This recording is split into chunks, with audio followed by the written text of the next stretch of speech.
আসসালামু আলাইকুম সম্মানিত ভিউয়ার্স, আজকের এই ভিডিওটিতে যে দৃশ্যগুলি দেখতেছেন এটা হলো কুমিল্লা আদালত কোর্টের সামনে। এই যে বড় বিল্ডিংটা, এখানে ফৌজদারি, দেওয়ানি এবং ক্রিমিনাল কেস এখানে হয়, বড় লম্বা উঁচু বিল্ডিংটা।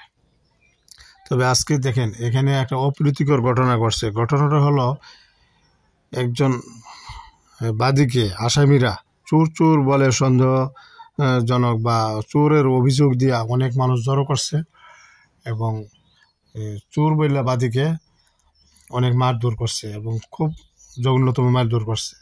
লোকটি মারা যাওয়ার মতো, লোকটিকে হাসপাতালে নিয়ে গেছে। আর এখানে দেখেন অনেক মানুষ জড়ো হয়ে গেছে। যারা ঘটনাটা ঘটাইছে আসামি পক্ষ, তাদের মধ্যে থেকে 2-3 জনকে পুলিশের হেফাজতে আছে, আটক করা হয়েছে। ওই দেখেন পুলিশ এখানে, ওই যে গেটটা দেখতেছেন এখানে ভিতরে আটক করছে 2-3 জন।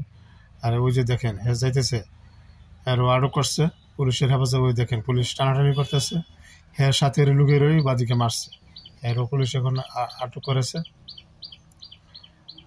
দেখেন পুলিশের আটক করছে, যাওয়ার জন্য চেষ্টা করতেছে, হ্যাঁ চাইতেছে যাইতেও পারতেছে না। পুলিশের ব্যারিকেড আছে, দেখেন এখন মানুষ শেষ নিরাপত্তা, শেষ আশ্রয় হলো কোর্ট আদালত। এখানে কোর্ট আদালতের মধ্যেও মানুষ এখন নিরাপত্তা নাই, কোর্ট আদালতের মধ্যে এখন অনিরাপত্তা। দেখেন কিভাবে এত বড় একটা, দেখেন অনেক মানুষ এখানে জড়ো হচ্ছে। দেখেন আসামিরা বাদীকে চোরের অভিযোগ দিয়ে অনেক মারধর করছে কোর্টের সামনে। তো এরকম পরিস্থিতি হলে দেশের মানুষ কোন জায়গায় বসবাস করবে, কোন জায়গায় নিরাপদ থাকবে, আমার কোনো বোধগম্য হচ্ছে না। আমার মনে হয় সারা দেশের আইন শৃঙ্খলা সঠিকভাবে চলছে বলে আমার মনে হয় না। যদি সঠিকভাবে চলতো, দেশের আইন কানুন সঠিকভাবে হতো, তাহলে সবাই ভয়ে আতঙ্কে থাকতো, আইনের প্রতি শ্রদ্ধাশীল হতো। এখন আইন শৃঙ্খলা দুর্বলতার সুযোগ পেয়েই যখন একটা অপ্রীতিকর ঘটনা ঘটে, মানুষ জামিন পায়। বড় ধরনের মানুষ মার্ডার করে, অপরাধ করেও মানুষ যেখানে জামিন পেয়ে যায় বা জেল না হয়ে মানুষ বাঁচতে পারে আইনের ফাঁক দিয়ে, যার কারণে মানুষ অপ্রীতিকর ঘটনা ঘটানোর জন্য সাহস পায়।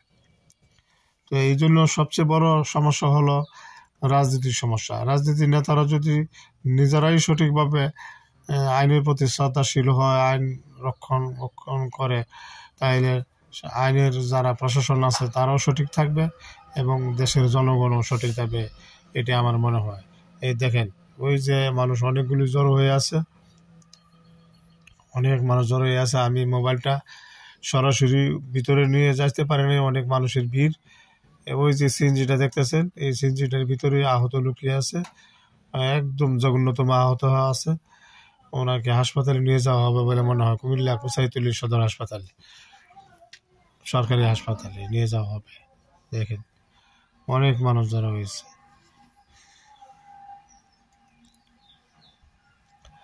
যেখানে পুলিশের সামনে, কোর্টের সামনে এত বড় ঘটনা ঘটিতে পারে, ওরা কিরকম ধরনের মানুষ, কিরকম ধরনের জঘন্যতম অপরাধী মানুষেরা। এখন মানুষ একটা আতঙ্কের মধ্যে আছে, যেখানে কোর্টের মাধ্যমেও মানুষ নিরাপত্তা নাই। এই জন্য এখন মানুষ অনেক আতঙ্কের মধ্যে আছে। এই ঘটনাটা ঘটেছে 23 ফেব্রুয়ারি মাসের 23 তারিখ সকাল আনুমানিক 11টা, 11:30টার সময় এই ঘটনাটা ঘটেছে। আমি ওই সময় উপস্থিত ছিলাম পুরোপুরি, যে যে লোকটাকে মাইরা রক্তাক্ত করছে এবং জঘন্যতম জখম করছে, ওই ভিডিওটা আমি দেখাতে পারি না। উনি 5 মিনিটের ভিতরেই ওনাকে অনেক জখম করছে, মারধর করছে, পরে তাকে সিএনজির ভিতরে ঢোকা